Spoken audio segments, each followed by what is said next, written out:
Hello दोस्तों, मैं आकाश गर्ग आज इस वीडियो में आप सभी को बताने वाला हूं कि म्यूचुअल फंड का मतलब क्या होता है और ये कैसे काम करता है।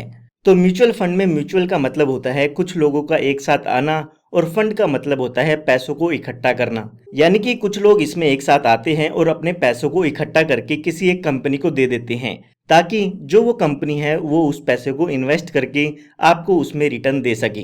तो यहाँ पर आप और मेरे जैसे लोग कुछ पैसों को इन्वेस्ट करते हैं। कुछ लोग 500 रुपये इन्वेस्ट करते हैं, कुछ लोग 1000, कुछ लोग 5000।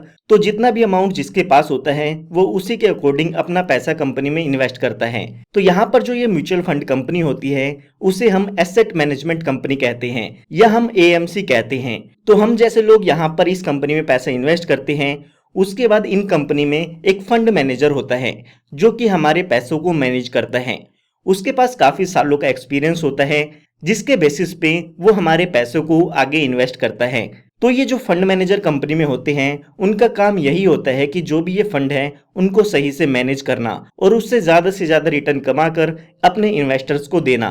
तो यहाँ पर ये जो भी फंड मैनेजर होते हैं ये आपके पैसों को सिक्योरिटीज में इन्वेस्ट करते हैं। अगर हम सिक्योरिटीज की बात करें तो उसमें डेट एंड इक्विटी दोनों ही तरह के फंड्स आते हैं। अगर हम डेट की बात करते हैं तो डेट में आता है लोन। तो जैसे आप बैंक से लोन लेते हैं और बैंक को अपना जो प्रिंसिपल है वो विद इंटरेस्ट देते हैं, ठीक उसी तरह से ये फंड मैनेजर भी आपके पैसे को लोन पर देते हैं और उससे इंटरेस्ट कमाकर आपको देते हैं। ठीक इसी तरह से ये जो आपका पैसा है उसको इक्विटी फंड में भी इन्वेस्ट करते हैं। इक्विटी फंड का मतलब आप समझ सकते हैं कि आपका जो पैसा है वो स्टॉक मार्केट में इन्वेस्ट किया जाता है। यहाँ पर आपका पैसा काफी सारे इंस्ट्रूमेंट में इन्वेस्ट किया जाता है और उससे जो रिटर्न आती है वो आपको दे दी जाती है। तो यहाँ पर ये जो इन्वेस्टमेंट है वो फंड मैनेजर की तरफ से की जाती है। आपकी इन्वेस्टमेंट से जो भी रिटर्न आती है उससे ये जो फंड मैनेजर है वो एक मैनेजमेंट फीस डिडक्ट कर लेते हैं जो कि ज्यादातर केस में 1% होती है। ये फीस डिडक्ट करने के बाद जो भी आपकी इन्वेस्टमेंट पर रिटर्न होती है वो आप और मेरे जैसे लोगों में बांट दी जाती है। जितना अमाउंट हमने इन्वेस्ट किया था उसी के अकॉर्डिंग हमें उसमें रिटर्न मिल जाती है। अब आपके मन में ये सवाल जरूर आया होगा कि क्यों ना हम अपने पैसे को एएमसी को ना देकर डायरेक्ट सिक्योरिटीज में इन्वेस्ट कर दे ताकि जो भी आपकी मैनेजमेंट फीस है वो आपकी बच सके। ये बातें केवल कहने के लिए आसान लग सकती हैं लेकिन प्रैक्टिकली ये चीजें करना काफी मुश्किल होता है। आइए एक बार जानते हैं कि ये जो फंड मैनेजर है ये आपके पैसे को कहाँ इन्वेस्ट करते हैं। तो ये जो ज्यादातर पैसा आपका इन्वेस्ट होता है वो डेट एसेट क्लास में और इक्विटी एसेट क्लास में इन्वेस्ट किया जाता है। आइए इसको थोड़ा डिटेल में समझते हैं कि डेट एसेट क्लास कौन सी होती है और इक्विटी एसेट क्लास कौन से होते हैं। तो यहाँ पर जब भी किसी कंपनी को पैसों की जरूरत होती है तो कंपनी के पास जनरली दो ऑप्शन होते हैं। एक ऑप्शन होता है डेट फाइनेंसिंग का और जो दूसरा ऑप्शन होता है वो है इक्विटी फाइनेंसिंग का। तो अभी के लिए हम मान लेते हैं जो रिलायंस कंपनी है उसको पैसों की जरूरत है। तो यहाँ पर अगर हम डेट फाइनेंसिंग की बात करते हैं तो डेट फाइनेंसिंग का मतलब होता है कि कंपनी आपसे पैसों को उधार या इंटरेस्ट पे लेती है और उसके बाद आपको आपका पैसा विद इंटरेस्ट मिल जाता है।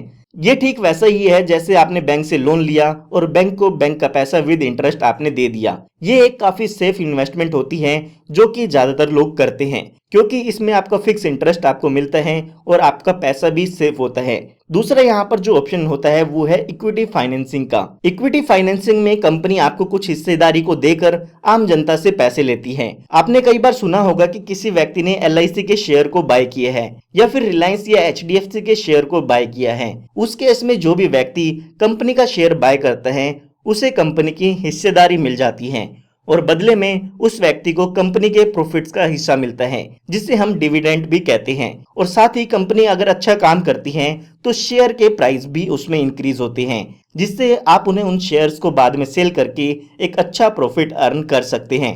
तो एक तरह से इसमें आपको कंपनी की हिस्सेदारी मिलती है और आप अपना शेयर सेल करके उससे अच्छा प्रॉफिट कमा सकते हैं। तो यहाँ पर जो mutual fund company debt asset class में इन्वेस्ट करती है उन म्यूचुअल फंड को हम डेट म्यूचुअल फंड कहते हैं और यहाँ पर जो mutual fund equity asset class में इन्वेस्टमेंट करते हैं उन्हें हम इक्विटी म्यूचुअल फंड कहते हैं। अब यहाँ पर हम फिर से उसी सवाल पर आते हैं कि क्यों ना हम अपने पैसे को म्यूचुअल फंड कंपनी को ना देकर डायरेक्ट सिक्योरिटीज में इन्वेस्ट कर दें। तो दोस्तों आप और मेरे जैसे लोगों को नहीं पता है कि हमें अपना पैसा कौन सी कंपनी को उधार देना चाहिए और हमें ना ही ये पता है कि कौन सी कंपनी का शेयर हमें बाय करना चाहिए।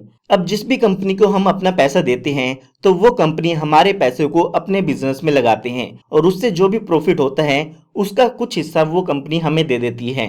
तो आम जनता को ये नहीं पता होता है कि कौन सी कंपनी आने वाले समय में अच्छा बिजनेस करने वाली है।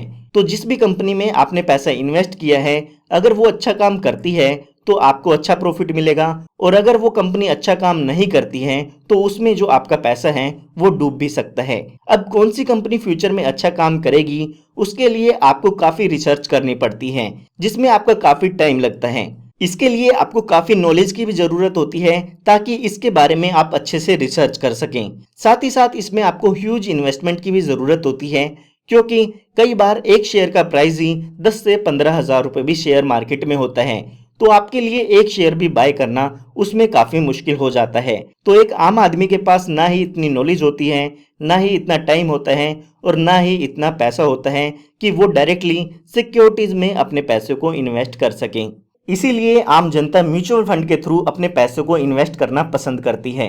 अब म्यूचुअल फंड कंपनी में जो फंड मैनेजर होते हैं वो सब रिसर्च करते हैं आपके बिहाफ पे, और अपने एक्सपीरियंस के बेसिस पर आपका जो पैसा है उसको इन्वेस्ट करते हैं, और उसमें से कुछ मैनेजमेंट फीस को डिडक्ट करके आपको आपके प्रॉफिट्स दे देती हैं। तो जो लोग शेयर मार्केट में या डिबेंचर्स में या बॉन्ड्स में इन्वेस्ट करना चाहते हैं उनके लिए म्यूचुअल फंड काफी बेहतर ऑप्शन है। म्यूचुअल फंड में इन्वेस्ट करने के लिए आपको दो ऑप्शन मिलते हैं, जिसमें आप एसआईपी के थ्रू भी इन्वेस्टमेंट कर सकते हैं और लमसम के थ्रू भी इन्वेस्टमेंट कर सकते हैं। एसआईपी में आपको एक फिक्स अमाउंट एक रेगुलर टाइम इंटरवल पर जमा करना होता है, जिसमें आप 500 रुपये, 1000 रुपये हर महीने जमा कर सकते हैं या हर 3 महीने में भी जमा कर सकते हैं। और अगर हम बात करें लमसम की तो उसमें आपको एक साथ फिक्स अमाउंट जमा करना होता है। तो म्यूचुअल फंड में इन्वेस्टमेंट करने के लिए आप इनमें से कोई भी ऑप्शन चूज कर सकते हैं। तो यहाँ पर ये सब जानने के बाद यहाँ पर एक बात आती है कि क्या म्यूचुअल फंड में इन्वेस्ट करना सही है।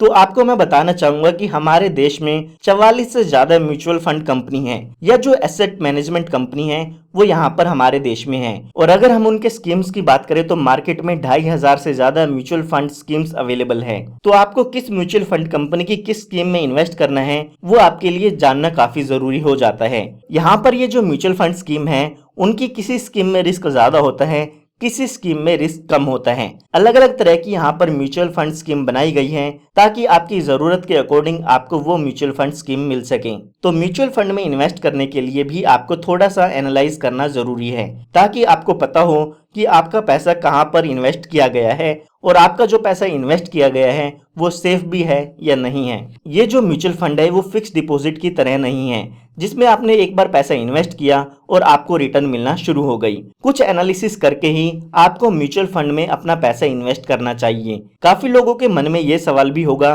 कि क्या म्यूचुअल फंड से फिक्स रिटर्न मिलती है।